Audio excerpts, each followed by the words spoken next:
All right, we're having some fun already with USC head coach Lincoln Riley and Muleshoe's finest. And if I have this correctly, you started out as a D end?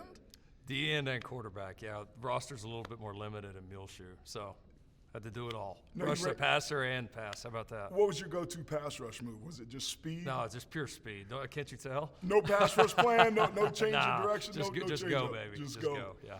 Football's supposed to be fun, right? And I think sometimes with all the pressure and expectations and big dollars and all these things, it can get to a lot of us.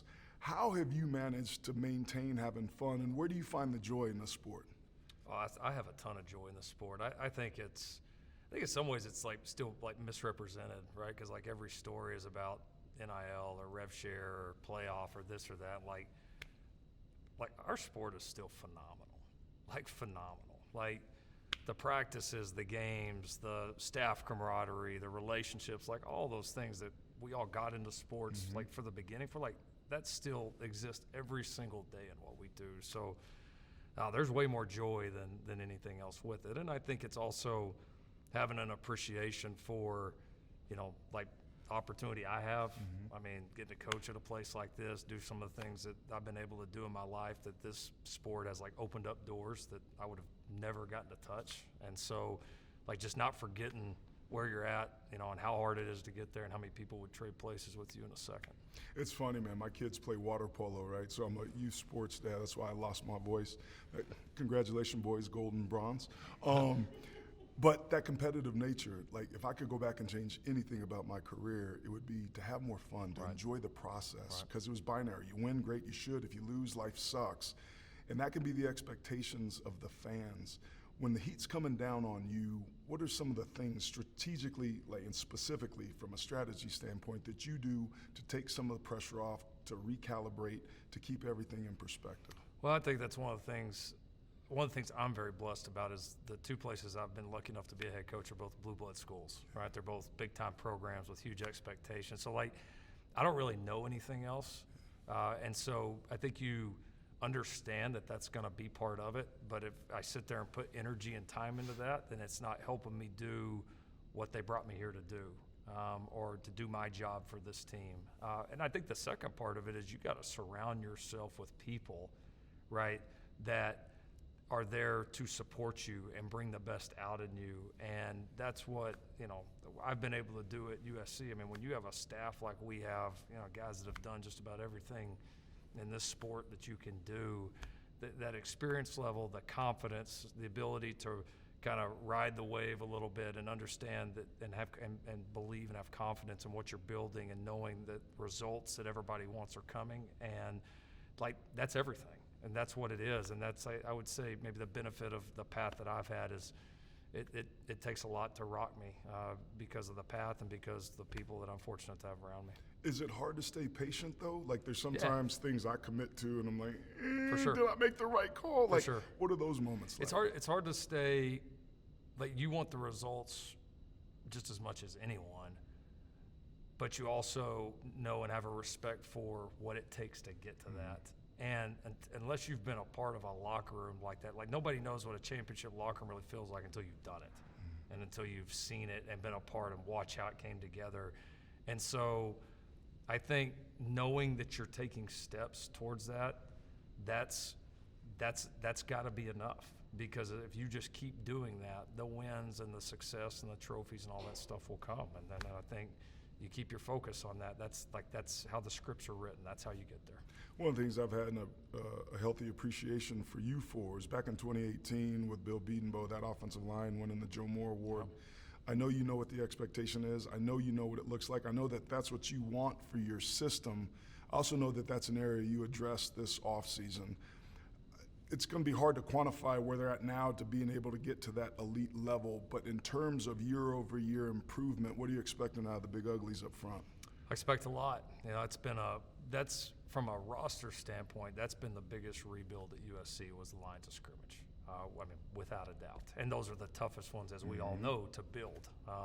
It's like Mike Leach used to say, you go to the grocery store and there's a lot of DBs running around and a lot of kickers and a lot of inside receivers. There isn't many offensive and defensive linemen, and he's right. and developing not just good quality starters, but that championship depth, and then the mentality and all that to go along with it. It takes a lot, but we have made some big strides there. Really excited about our offensive line coach, Zach Hanson, the job he's done developing our guys. He's been, I believe, a home run hire.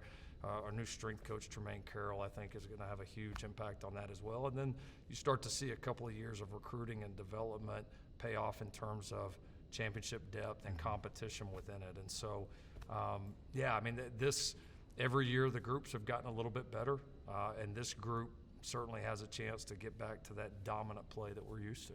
Yeah, it's interesting when you go back to last season and look, like those fourth quarter games, man, and that's something that everybody focuses on. While you're in it, you're always looking for answers. Yep. But sometimes with the benefit of hindsight and having some time in the offseason, you can kind of go back and extrapolate some trends or some nuggets and gems that you can address. When you guys went back and looked at those games, what did you find and what steps have you taken to make sure that doesn't happen again? You know, honestly, the biggest thing is when you look at it, I look at it and I say, okay, all right, we didn't win enough close games, obviously, right? We put ourselves in position to win every single game that we played, which was not a small task considering the schedule we played. So you look at it like, all right, where were the problems in, or did we have opportunities to separate at other points of the game that we missed those? And honestly, it was a little bit of both. And I think holistically stepping back after the season and looking at it, there's not one part of our program right now where I'm like, man, we're a long ways away in that area. Like, we're not there. The answer is, the way to fix it, the answer is every part of the program's got to get a little bit better. Because if you do that, it's not just about that play at the end of the game. It's that play in the second quarter, right? It's that play in the middle of the third where if you get off the field here or you punch this in for a touchdown, now all of a sudden, you know, instead of a 10-point lead, you got a 17-point lead, and then you're in pretty good shape. And so I think that's it. And then I think kind of the last piece for us as a program will be that ability and that mentality of expecting to win in those moments. You know, when I took over at OU, that was already instilled there. That had been done long before I got there. We were just trying to continue it and enhance it and just keep it running as much as we could. When that hasn't happened for a while, that's a lot of times like that last big hump that you got to get over. And I know our coaches are eager to get that done at USC. Yeah, I know Tony Junji's got that great saying, and I'll completely butcher it, but it's something to the effect of when you take over a team, you got to get them to want to win, then to hope to win, then to try to win, and then to expect to win. Correct. And I remember my first game at Notre Dame, we played Michigan at night under the lights. It was a big deal. There hadn't been a night game at Notre Dame in 30 years. It was against Michigan. And Lou Holtz had that 5-point plan on how we win, right? And the last one, don't flinch, man. There'll be a moment in the game, don't flinch. And we won late. Yep. And I think it was 36 base north, you know, triple option, boom, Rick hits it for the touchdown, golden boy.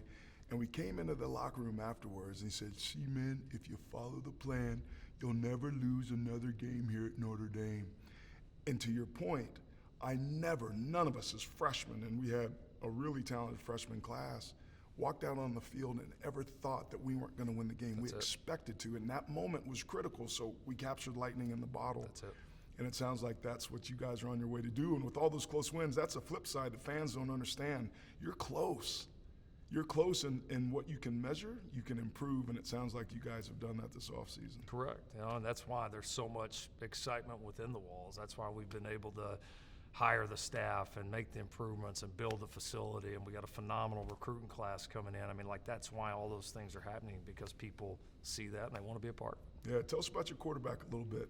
He's a gunslinger, reminds me a little bit of Favre, which is good and bad. That's right. But an easy fix in terms of decision making, simplistically, but his skill set's ridiculous. It is. He's got a unique skill set. I was really impressed with how he played in the last 4 games last year. We played 4 quality defenses.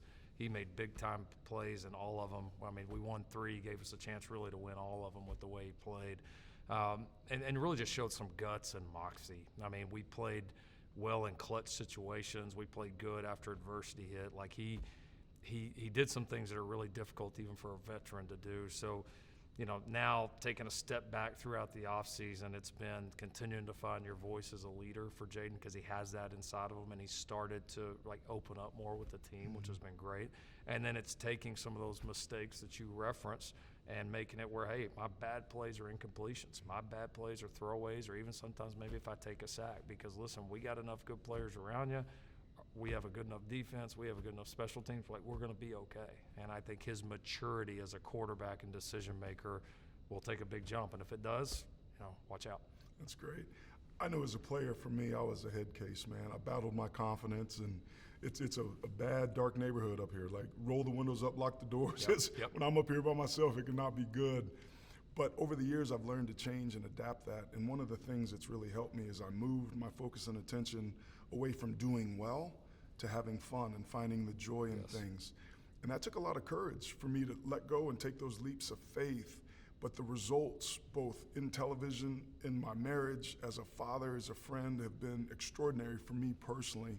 I'm curious if there's been anything that you've done some self-reflection and had to adjust that have helped you move forward. Yeah, I think at times having to let go of the results less, and I'm not inclined to that either, but I would say I've had some similar conversations with myself as you go through all this, and especially, taking this over, putting a plan in place, knowing it's a rebuild, knowing you're going to have some great moments and some rocky moments on the way that what you're trying to do. And I think what it really does is it forces you to really commit to, all right, I'm really all in with this. I'm really going to do this. Are we really okay knowing that we're going to have to go through some of this to get to the place we all want to be? And I think that it does take some conversations with yourself, but it also takes a great support system outside of it too. And I'm fortunate with my family, the coaches around us, the people there, that we got a lot of people that support us and believe in what we're doing, which makes any of our jobs a lot easier. But you can't do it by yourself. You have to have players that help you. Who are some of those guys that echo the sentiments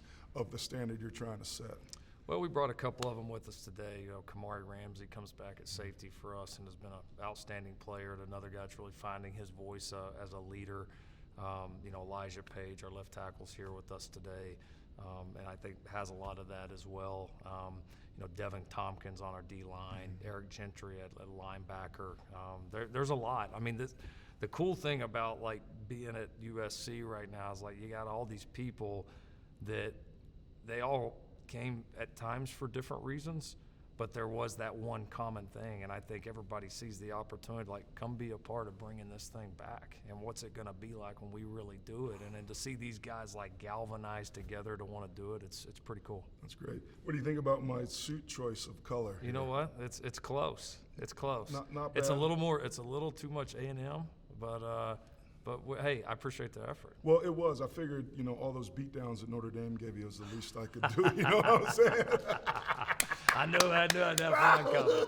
I knew I was looking for I've been one. waiting 4 days. He's been waiting. He's been waiting. I love it. Man, so great to catch up. too, and buddy. come by during camp and see you guys and say hello. Let's but do it. It's not easy, man. Just keep your head down and We'll do. keep doing what you're doing. This is It's what been we do. fun. No Absolutely. shit. Absolutely. Good deal. Yeah. Good All right, talk. brother.